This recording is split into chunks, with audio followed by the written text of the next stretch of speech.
प्रदेश के नौजवानों का प्रश्न है और जिन नौजवान बच्चों ने एग्ज़ाम दे रखे हैं और कई महीनों से वो रिज़ल्ट का इंतज़ार कर रहे हैं, कई बच्चे ओवरेज हो रहे हैं, उनके इशू को लेकर हम विपक्ष में भी उठाते रहे हैं। जब ज़रूरत पड़ी है विपक्ष में तो उठाते ही हैं, परंतु मुझे नहीं लगता है कि कहीं भी मैंने कॉन्स्टिट्यूशन में कोई ऐसा एक लाइन भी ऐसी हो कि जो सत्ता पक्ष का एमएलए है वो लोगों की समस्याओं को ना उठाए। हम सत्ता पक्ष में जरूर हैं, परंतु इसका मतलब ये नहीं कि हम किसी की समस्या को ना उठाएं। रही नौजवानों की, बेरोजगारों की बात, तो बेरोजगारों का मुद्दा इसलिए उठाया गया है, कई बार मैं विधानसभा के अंदर अपनी सरकार में भी इस मामले को उठा चुका हूँ और मुख्यमंत्री जी को व्यक्तिगत तौर पर बंद कमरे में व्यक्तिगत तौर पर कई बार बोल चुका हूँ कि ये जो बच्चे हैं, ये नौजवान बच्चे हमारे हैं, हमारे प्रदेश के हैं, अपने बच्चे हैं, और ये जो है इस वक्त इनके अंदर जो जितना गुस्सा और फ्रस्ट्रेशन है, क्योंकि हम लोग जब विपक्ष में थे तो इनके मामले उठाते रहे, अब सत्ता में है तो हम भी लोग वैसा ही कर रहे हैं,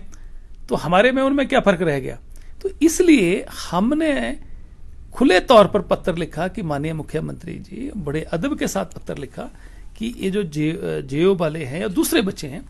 इनकी समस्या का हल कीजिए, क्योंकि ये सड़कों पे उतरे हैं, इनमें फ्रस्ट्रेशन हो रही है, कई बच्चे ओवरेज हो रहे हैं, और जो बच्चे सड़कों पे पिछली सरकार में भी बैठे रहे, कई महीने बैठे रहे, और ये जो करुणा मूलक आधार पर जिनको नौकरियां मिल रही हैं, मैंने कहा कि हजारों पद खाली पड़े हैं सरकारी विभागों में, उनमें 5,000 बच्चे हैं, उनको जो सरकार के मापदंड पूरे करते हैं, शर्तें पूरी करती हैं, तो उनको जो है वो आप नौकरी दे दो, क्योंकि हमने उनसे कमिटमेंट करी है। आज हम जो हमारा घोषणा पत्र है जिसमें हमने गारंटी दी है कि हम 5 साल में 5 लाख नौकरियां देंगे, तो 5 लाख नौकरियां देने की हमने प्राइवेट सेक्टर में बात करी है, सरकारी क्षेत्र में करी है, तो हम 1 साल में कितने दे पाए। तो हम लोगों के बीच में जब जाएंगे तो लोग हमारे से पूछेंगे, बाकी के साथियों, विधायक साथियों से भी लोग पूछते हैं, मेरे चुनाव क्षेत्र में लोग मुझे पूछ रहे हैं, मेरे नौजवान पूछ रहे हैं, टेलीफोन पर पूछते हैं कि आप हमारी बात नहीं। अब ओपनली इसलिए मैंने पत्र लिखा था ताकि जो मुझे कहते हैं कि अंदर बंद कमरे में आप लोग बात कर रहे हैं, नहीं कर रहे हैं, उनको पता लग गया कि नहीं, बंद कमरे के अंदर भी कर रहे हैं, ये जो बाहर बोल रहे हैं, हमने ओपन पत्र लिख दिया ताकि लोगों को भी पता लगे जेन्युइन समस्या है। और मैं तो ये चाहता हूं कि अभी बजट सेशन पेश हो रहा है, इसमें हमने कई तरह की गारंटीज दी हैं, उसमें मुझे पूर्ण विश्वास है माननीय मुख्यमंत्री के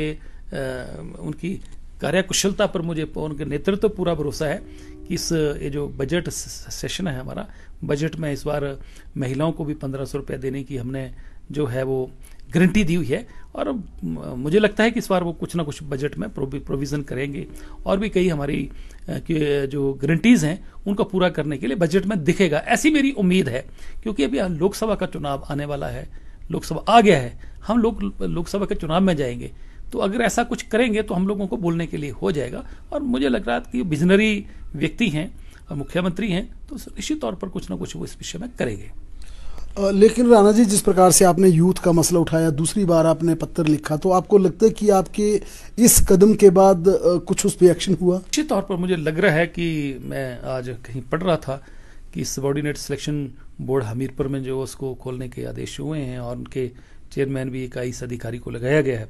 तो उम्मीद है कि आने वाले समय में जल्दी ही सरकार इस पे काम करेगी। यही हमारा मकसद है कि सरकार इस पे तुरंत निर्णय ले और कोई हल निकाल के तुरंत इनके रिजल्ट, हाँ कई बार कंडीशनल रिजल्ट भी निकाले जाते हैं, भैया आपके खिलाफ कोई कुछ पाया गया तो आपकी जो नौकरी है उसको जो है वो आपको वहां से हटा दिया जाएगा, कंडीशनल अपॉइंटमेंट लेटर भी हो जाते हैं, दिए जाते हैं। तो बच्चों के साथ जस्टिस होना चाहिए। हम बच्चों की लड़ाई लड़ रहे हैं, मेरी निजी लड़ाई तो कोई है नहीं किसी के साथ। लेकिन राणा जी, इस पर हमने भी कई बार मुख्यमंत्री से पूछा है और उनका कहना था कि मैं चाहता हूं मेरिट पर बच्चे आए, जो पढ़ लिख कर आए, जो डिजर्व करता हो, जो पात्र हो, एलिजिबल हो, उसको नौकरी लगे, पेपर बिके ना। मैंने इसलिए कदम उठाया, इसलिए चयन आयोग को भंग किया और इसके चलते इसे फिर दोबारा कंस्टिट्यूट किया गया, दोबारा बनाया गया, और इसमें थोड़ा वक्त लगना था। किसी विभाग में कोई चोरी करता पकड़ा जाए, गलत काम करता पकड़ा जाए, उस व्यक्ति को पुलिस के हवाले करके सलाखों के पीछे भेजना चाहिए, उस पर कानूनी कार्रवाई होनी चाहिए।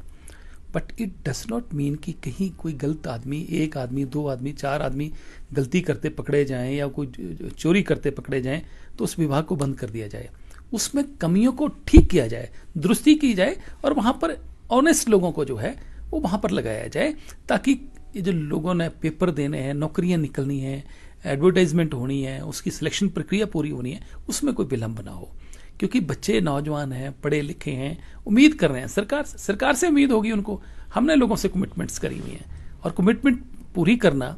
हमारा दायित्व है। मैं ये समझता हूं कि कोई भी पॉलिटिकल पार्टी कभी भी कोई घोषणा पत्र जारी करती है या पब्लिक को वोट लेने से पहले कुछ बातें कहती है, वायदे करती है, वो वायदे पूरे करती है तो उसकी क्रेडिबिलिटी जो है मजबूत होती है। अगर नहीं करते हैं तो आदमी की क्रेडिबिलिटी लूज करती है। हम नहीं चाहते हैं कि कांग्रेस पार्टी ने जो गारंटीज दी हैं वो ना पूरी हो और कांग्रेस की क्रेडिबिलिटी जो है वो डाउन हो। उसकी क्रेडिबिलिटी मजबूत करने के लिए हम बात करें कि एक गारंटियां पूरी होनी चाहिए। और इस बजट में मुझे पूर्ण विश्वास है कि मुख्यमंत्री जी अपना विजन जो है वो इसमें दिखाएंगे। राणा जी, आपको लगता है कि जो कर्मचारी चयनियों को भंग किया गया वो सरकार का गलत फैसला था? देखिए, मैं गलत और ठीक की बात नहीं कर रहा हूं, पर मुझे लग रहा है कि बहुत ज्यादा लंबा समय हो गया। इतना समय नहीं लगना चाहिए था। अगर कहीं जो गलतियां पकड़ी, अच्छी बात है कि वहां पर अगर कोई लोग गलत काम करते हुए पकड़े गए हैं और वो पुलिस के हवाले करके सलाखों के पीछे भेजें, बहुत अच्छी काबिल तारीफ है, परंतु इतना विलंब नहीं होना चाहिए। बच्चों में बेचैनी बढ़ रही है, उनके पेरेंट्स में बेचैनी बढ़ रही है, उनके भविष्य का प्रश्न है, इसलिए मुझे लग रहा है कि विलंब नहीं होना चाहिए।